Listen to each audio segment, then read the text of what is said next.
Hey guys, today I'm going to explain the basics of the PvE version of Fortnite as fast as I can.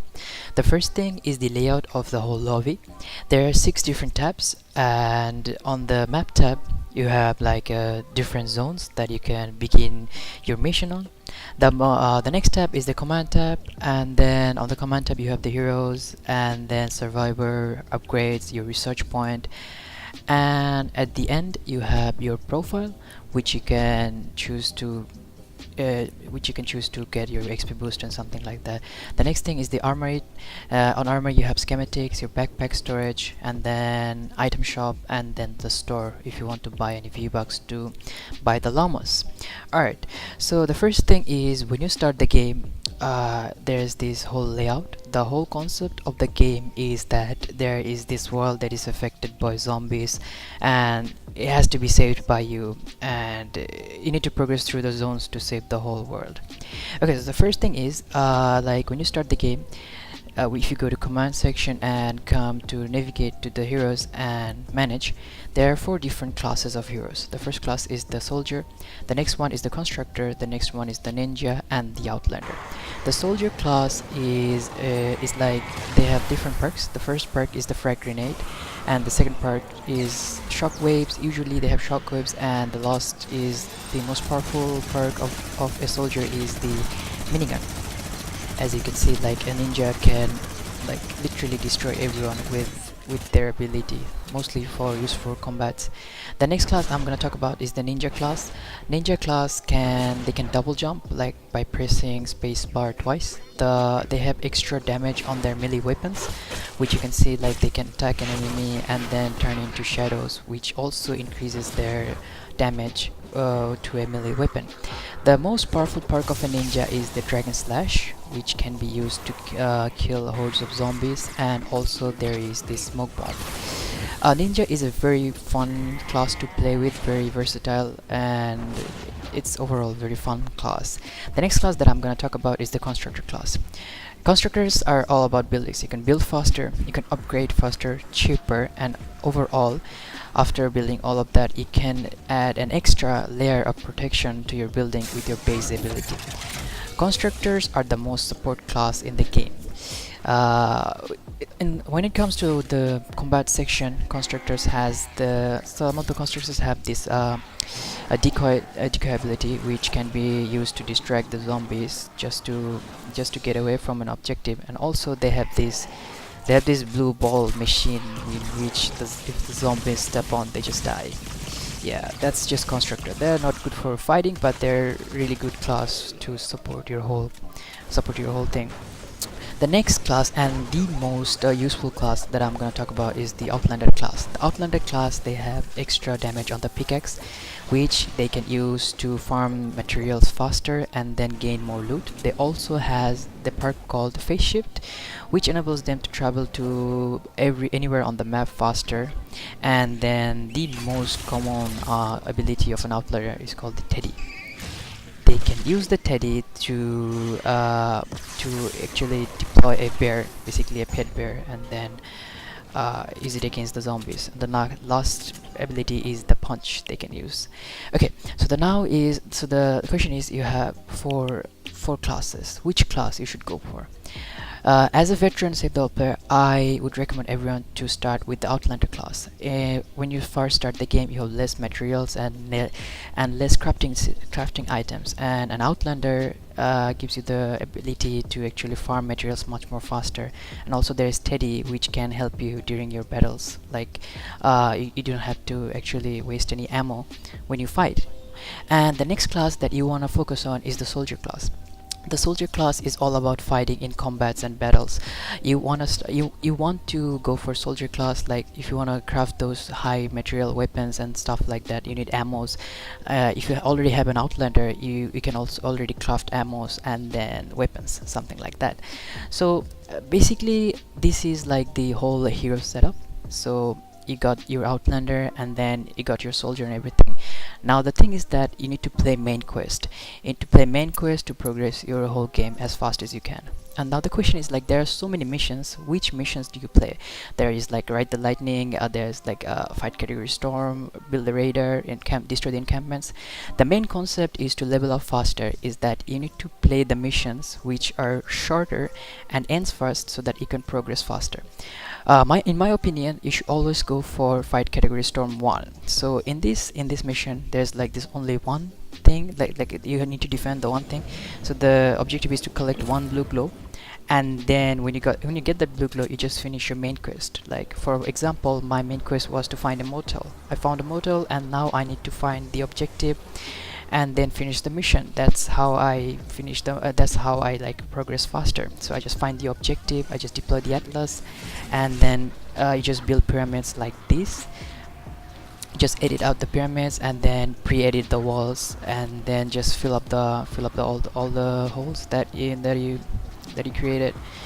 And the last thing, that you just fill up all the floors above. And if you want, you can just put traps in it.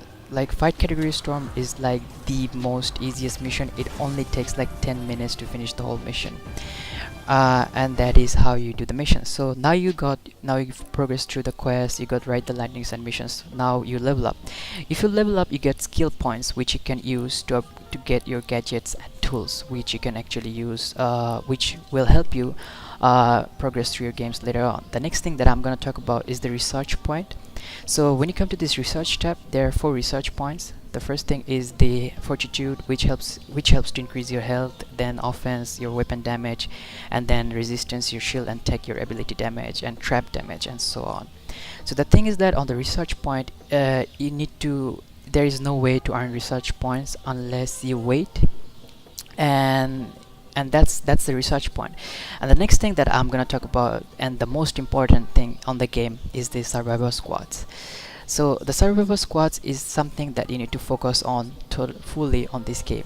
The main way to level up your power level is just the survivor squads. So there are different survivor squads like EMT, Fire Team Alpha, Gadgeteers, Corps of Engineering, Training Team. It's all the same like research points, but like they're different in a squad. They also help you to increase your health, shield, and then ability damage, and so on. So in a survivor squad, there are 2 types of actually slot. The first slot is called the leader slot, and the second slots are the squad members.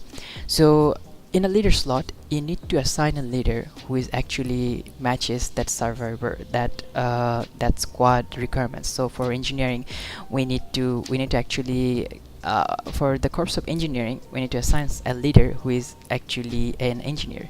So how do you find a leader? So if you go to the server section and then manage and click on the leaders bar, you can see all of these persons can be leaders, but all of them are not engineers.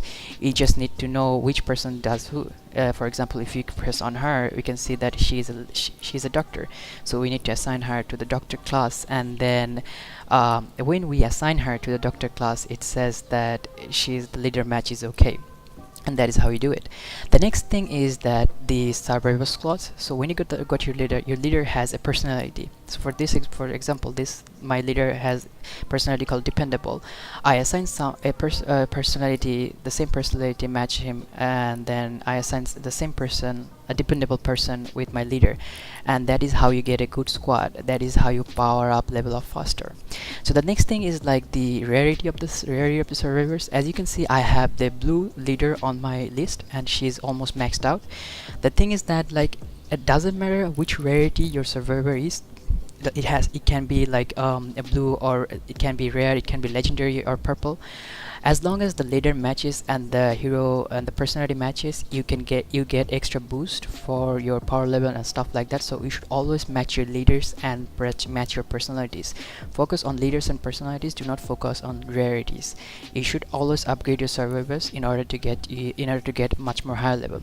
So if you come to this resource tab, there are like 3 types of XPs. One is schematic XP to upgrade your weapons and blueprints, your traps and everything. Other is your survivor XP, which you can use to upgrade your leaders, and then normal survivors, and then hero XP to upgrade your heroes. So as you can see, like I'm power level 97 right now. If I evolve a survivor like my hero, you can see like the power level increases a little bit, and if I keep upgrading with my hero earned hero XP, my power level keeps going up and up and up. If you can see, if you can notice, like it's going up by a little bit. And that is how you level up faster. You need to upgrade your survivors, you need to match your leaders, and I need to manage everything. So this is for the survivor part. And the last part that I want to touch about is the hero part. The hero, on the hero tab, you can see there like this primary hero and then the squad bonus hero. The first squad bonus is called the support squad bonus, and the second squad bonus is called the tactical squad bonus. It's not a squad bonus, it's just a tactical squad bonus. So if you click on a hero and press inspect, you can see that a hero has its own perk, but at the same time they have this bonus perk. So for my urban assault headhunter, she also has a support squad bonus and tactical squad bonus. If you keep this hero on a support bonus, she'll give improved headshots, and then if you give her to a tactical bonus, she'll give the lucky stars tactical bonus. But note that that like every tactical bonus and support bonus needs to be supported with the main hero. For example, this support guy like Enforcer Grizzly gives me shield bonus, and then the Wukong, he gives me like a whole steal something like with shockwave. But like note that it requires a soldier primary hero. If I keep a ninja on my primary hero, I won't get that bonus. So when you're in the mid game, when you have enough heroes, try to match your primary heroes with your squad bonus so that you can get that extra boost. Like my setup is not the ideal setup, I'm just doing this for an example, but yeah. So let's just review the whole thing. So at first you need to do the main quest, and then do the shorter missions, right, the lightning and everything and so on.